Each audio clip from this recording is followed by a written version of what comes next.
After the three-nation attack on Syria's alleged chemical weapons facilities last Saturday, what has been the political fallout, and does it make the chances for peace in this troubled region any more remote? And following the 8th Summit of the Americas held in Peru, was President Trump's absence viewed as a relief for the regional leaders, or was it regarded as a slap in the face to the U.S.'s southern neighbors? Welcome to The Point. Live from Beijing, I'm Li Xin.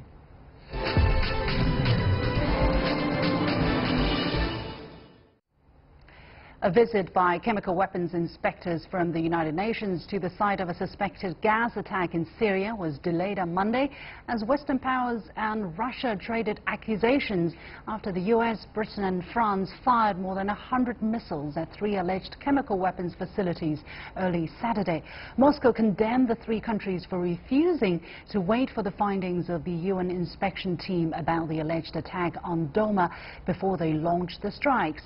The inspectors are now expected to travel to the site on Wednesday. Actually, the latest has been that they have arrived on the site.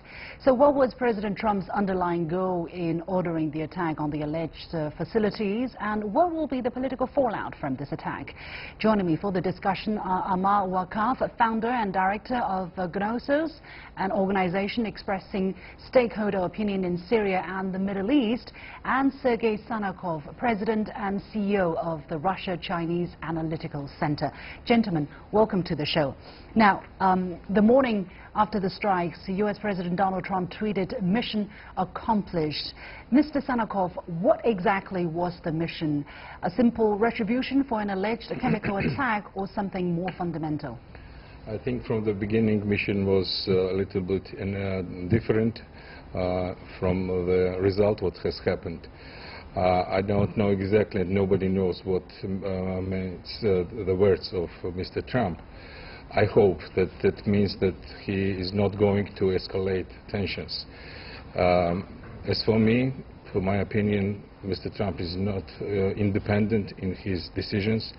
He is always playing, and at this particular time he begins from one point of view and he finalized that he shouldn't escalate the situation and stopped not to escalate it.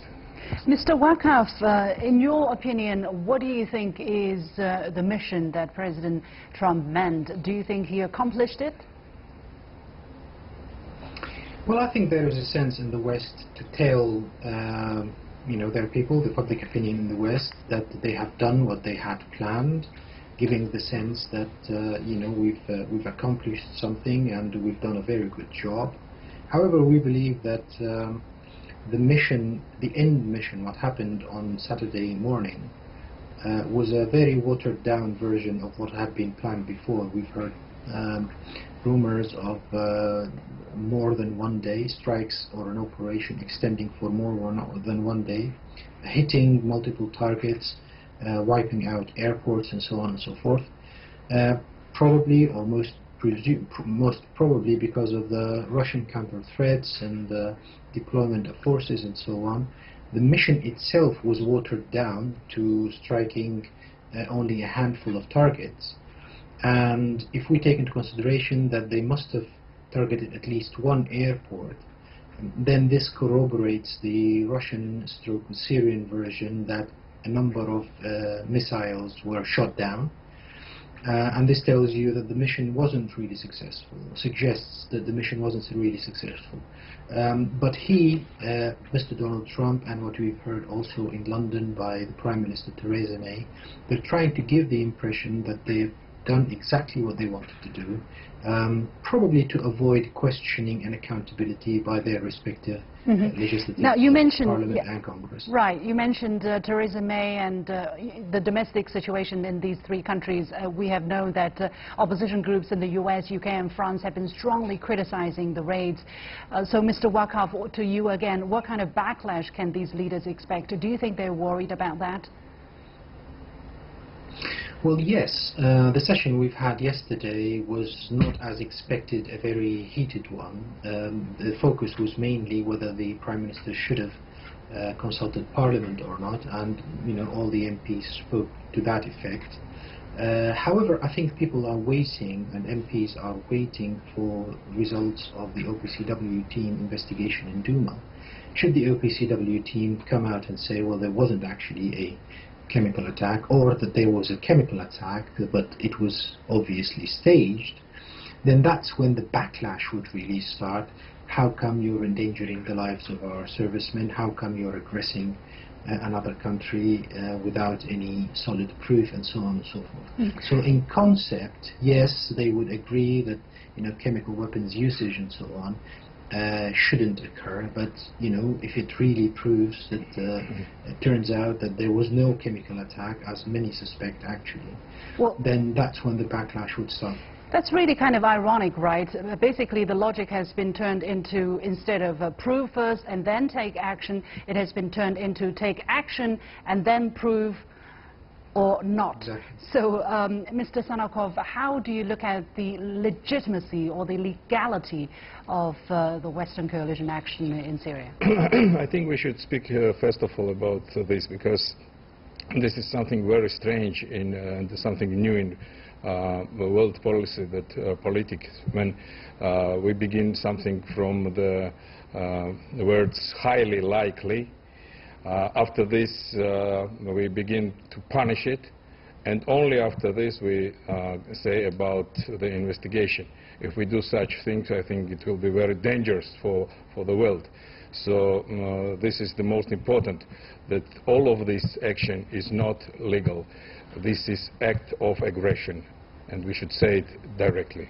However, it has almost become a kind of norm, right, in several incidences we have seen, especially when it comes to Russia. Unfortunately, in the Skripal case, Mr. Sanakoev, what Theresa May said exactly was that the father and the daughter were highly likely poisoned by Russian nerve agent.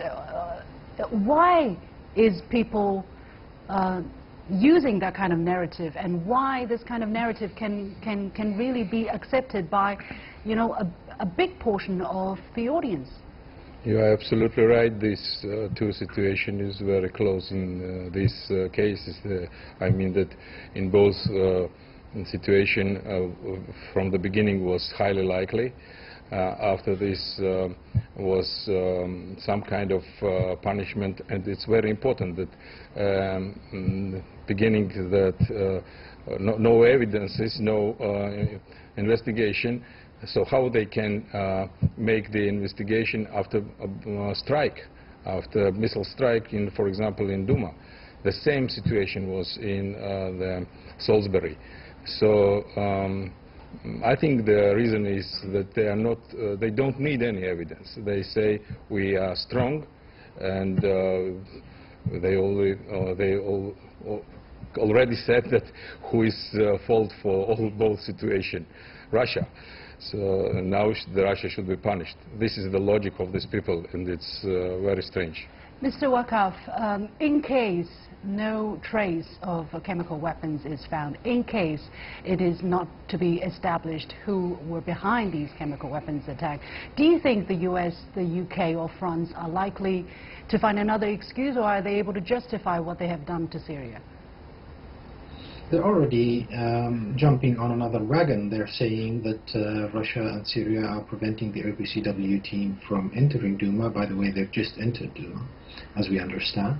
They are also saying that Russia and Syria have worked on hiding any evidence of any possible attack. So they're already justified. And if you take it logically, the fact that they had to strike before the OPCW starts its work on Saturday, and by the way, the OPCW team was delayed in Beirut for 24 hours before entering into Syria because of the strikes. The fact that they had to strike in Syria before the OPCW starts work on Saturday, as planned, tells you that they really are not very sure that anybody would find any evidence. So, and it would blow up the initiative. They wanted to strike, basically, whether there was a chemical attack or no chemical attack. And I agree with the other guest that this was about punishment of Syria, Russia, telling them they are still on the table, that they can do things, upset the apple cart, what have you, because they can see that the Syrian government is spreading more influence over its territory, and Russia is spreading more influence in the entire Middle East, and they're losing, so they have to react. So by the fact that they have suspended the attacks so far without causing much more damage than destroying these facilities, which we do not know what they were, do you think they managed to send that message, or was it really a message to prove to themselves that they did the right thing? Mr. Waqqaf. I think they're just happy that they managed to climb down the ladder in a sense, because what happened this year was different to what happened last year when the United States bombed Al Shairat air base in the aftermath of the attack, or the alleged chemical attack on Khan Sheikhoun. At the time, the United States informed Russia that we're going to bomb this place, in a sense telling them, if you have any personnel, please get them out before they can get hurt. This time around, they formed a coalition. This goes also back, is also on the, from behind the scene. There was the Skripal case. So what Russia did this time around and didn't do last year was to counter threat. They said, we're going to shoot down your Tomahawk missiles, we're going to attack the sources that and launching pads of those missiles. They deployed their fleet into the sea. We understand from a newspaper article today in the Times that actually this fleet prevented a UK submarine from launching some missiles.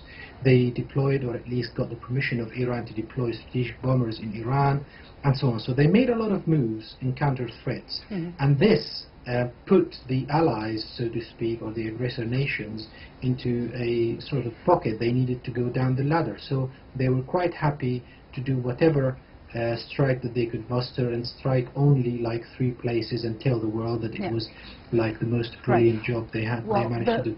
The Russian Foreign Minister Sergey Lavrov has said that the deconfliction channel to prevent a clash or miscalculation between the US and Russian forces had done its job and a confrontation had not been closed, but he added that Russia and the West were facing a situation worse than during the Cold War due to the lack of channels of communication between the two sides.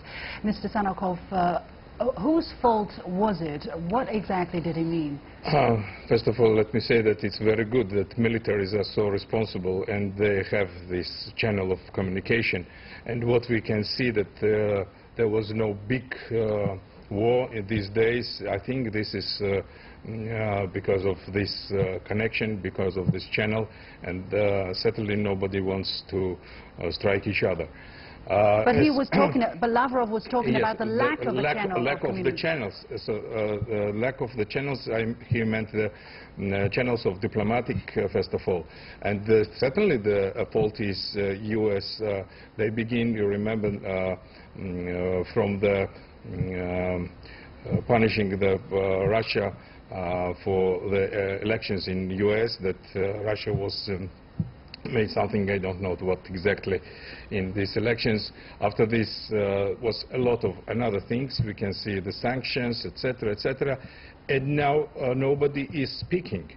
Now, and look that Trump, if Trump begins to speak with Putin or is going to meet with him, he immediately is under great attack inside U.S. and he begins to stop it immediately. So that is the reason. So they're talking at each other, but they're not talking to each other. Absolutely. We have to leave it there. Many thanks to my 2 guests, Ammar Waqqaf, founder and director of Gnosos, and Sergey Sanakoev, president and CEO of the Russian-Chinese Analytical Center. You're watching The Point. I'll be back right after this. Stay with us. The 8th Summit of the Americas, which was held under the theme of democratic governance against corruption, concluded Saturday in Lima, Peru. The meeting should bring together leaders from 35 North, Central and South American countries. But U.S. President Donald Trump was noticeable by his absence, having cancelled his trip at the 11th hour, citing developments in Syria. U.S. Vice President Mike Pence went instead. Given Trump's aggressive rhetoric and erratic policies, some analysts say his absence came as a relief to regional leaders, but others thought this was a slap in the face to the summit attendees, as he was the first U.S. president president to skip the summit in some 25 years, basically in the entire history of the summit. He is also the first one in recent memory, the first U.S. president in recent memory not to have visited Latin America during his first year in office, nor did he visit Canada during his first year in office. So was President Trump's decision a confirmation of what some describe as a continuing indifference to the region? What does the future look like for U.S.-Latin American ties, and where is China's role there? Joining me from Washington, D.C. is Catherine Pereira, Associate Director at the Adrian Arch Latin American Center of the Atlantic Council, and in Beijing we have Sebastian Naranjo Rodriguez, a researcher at the Center for Latin American Studies in Renmin University. Welcome to both of you to the show. Catherine, let me come to you first. Did regional leaders feel more relieved or disappointed when President Trump canceled last minute? Would you say, from what you have seen, that he is, like what some reports have suggested, indifferent towards the region? Well, thank you for having me. I would say that it was actually mixed feelings. We had some people that really kind of felt relief because they thought that perhaps for once the summit could have more of a focus on regional integration and collaboration amongst the Latin American countries. On the other hand, of course, not having the president there was a huge absence. I think this was an opportunity for him to show leadership, for him to really show that he is engaged with the Western Hemisphere. And although the Vice President did a great job in his absence, I think it does sort of leave a void. Well, Vice President Pence said during his visit that America first does not mean America alone. The U.S. has always cherished its neighbors and friends across this region. In reality, what we have seen is that President Trump has largely focused on immigration and border security and the renegotiation of the NAFTA trade agreement between Canada, the U.S. and Mexico. And just recently, he also announced the intention to dispatch U.S. National Guard troops to the Mexican border to patrol the border. So, Sebastian, do these policies make America's neighbors and friends in the region feel cherished?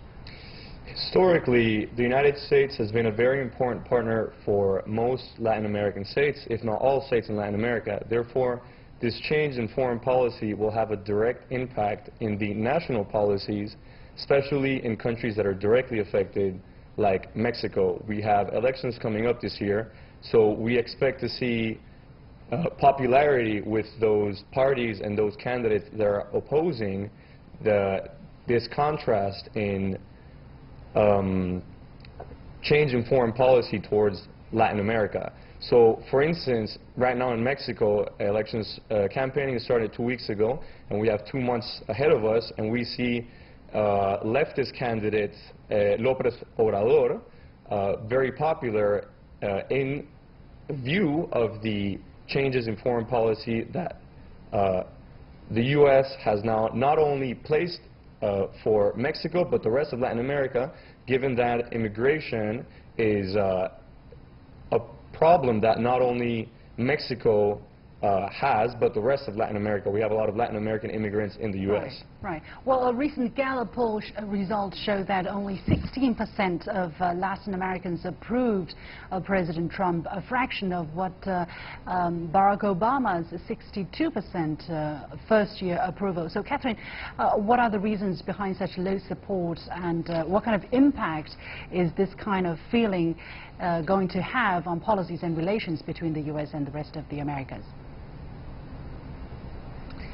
So I think the rhetoric that has come out of the administration has been a little bit negative, right? Especially in regards to who Latinos are, and whatever is said about Mexico, that reverberates to the rest of Latin America.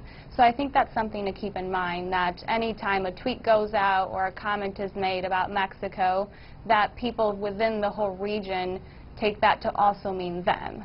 I think what we're really going to be seeing, as my colleague here on the show said, was the elections this year, and an opportunity for people to really move and elect candidates that are going to sort of stand up a little bit more to President Trump and highlight opportunities where there are those to collaborate, but also not be seen as just countries that do whatever the U.S. wants. So I think we're going to be seeing sort of that in the election. People have for a long time used America's backyard to describe Latin America, and many people in the region actually don't like it. Sebastian, do we know President Trump's attitude on this issue? How does he regard this region, really? Well, first, in analyzing how accurate the term is to describe Latin America, we must look back at how it was initially termed, which was during the Monroe Doctrine, after many of these Latin American states had just gained independence from Spain. Nowadays, we have sovereign states that make decisions looking at their own personal interest in mind. Therefore, President Trump hasn't voiced, he still has a big influence in Latin America. Nonetheless, from the way that the Latin American states have acted in the region and globally, we can see that even though there is still influence from the United States in Latin America, states are free and have the right to do as their needs require them to. Right. In another first, China attended the summit, this summit of the Americas, as an observer, according to China's embassy in Peru. Catherine, how do you look at China's participation at the summit here? What do you think is the message that is coming out? Yeah, so I think China being present definitely sends a strong message to the region. They recently, in the last decade or so, have really been investing in infrastructure projects throughout Latin America, and it kind of just contrasts that difference that China sees the region, they value the region, they want to be engaged, they want to invest and find ways to collaborate with Latin America, and absence of the United States being there, I think it just highlighted that void a little bit more. I do know that the perspective about Chinese investment in the region is seen, perhaps, we'll see how that is redefined over the next few years. Some see it very positively, other people still have a little bit of hesitation. But I think overall, them being there was really seen positively and kind of a way and an opportunity to engage with the big powers around the world and highlight the region's potential and opportunities for future collaboration on trade, for example.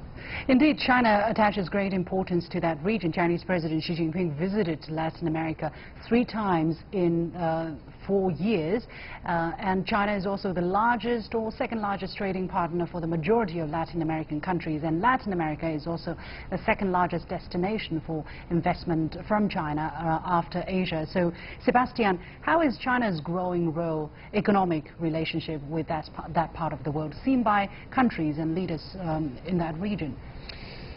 China is now becoming, as has been mentioned, an increasingly important partner to Latin America. This, however, does not mean it has become the main trading partner or a replacement to the United States.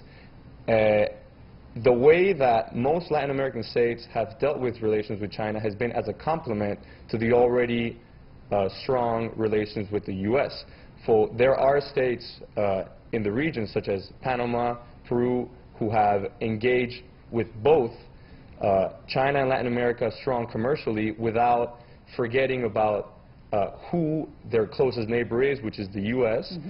Therefore, investments have been seen positively, and in addition, the way that China has been engaging with Latin America has been different to the way that the U.S. in the past has invested and has supplied loans, and this has been seen positively to most Latin American states. Catherine, there are indeed reports which talk about President Trump missing the opportunity to curb China's influence in the backyard of the U.S. by skipping the summit. What's your comment on this kind of reports? Definitely. I think that is a missed opportunity, and him being present would have sent a clear message that the United States is still engaged in the region. He does have another opportunity, though. The G20 is coming up in Argentina later this year, and that's an opportunity for him to sort of re-engage and be more involved in a region where he has been absent. Of course, we understand that there are pressing matters around the world that have to be taken care of, but I think him really engaging, and I will say that one positive outcome was the bid to host the 9th summit here in the United States. despite him not being there, I think that shows at least a step in the right direction that the United States wants to work with these countries and wants to continue to be a good partner, both economically but also strategically. As we know, security is a big priority for the administration, and those economic and strategic partnerships are interconnected. They're not isolated or separated, but when one is going well, then the other kind of goes well. If one is not, then the other kind of takes a step back. Right, and the question really is, while maintaining strong security and economic cooperation with America, can Latin American countries maintain a very strong economic and political relationship with China? I guess we'll be discussing this topic in the future to come. Many thanks to my two guests, Catherine Pereira, Associate Director at the Adrian Asht Latin American Center of the Atlantic Council, and Sebastian Naranjo Rodriguez, a researcher at the Center for Latin American Studies in Renmin University. A quick point from me, though I think the world is large enough for countries to coexist. It is not China's intention to replace anybody anywhere in the world. If President Trump vacates his seat at the Summit of the Americas, that is his decision this time. China's presence at the meeting shows how much China values interaction with this part of the world and how countries in the region welcome China's growing presence. In general, countries in the region will make up their own mind as to what to do with China based on its own merit. That is it for this edition of The Point with me, Liu Xin. As always, follow me on Facebook and Twitter using the handle The Point with Alex. Download the application called CGTN to watch the show on your mobile devices, or go to YouTube and look for CGTN The Point. Thanks for watching. You've got The Point.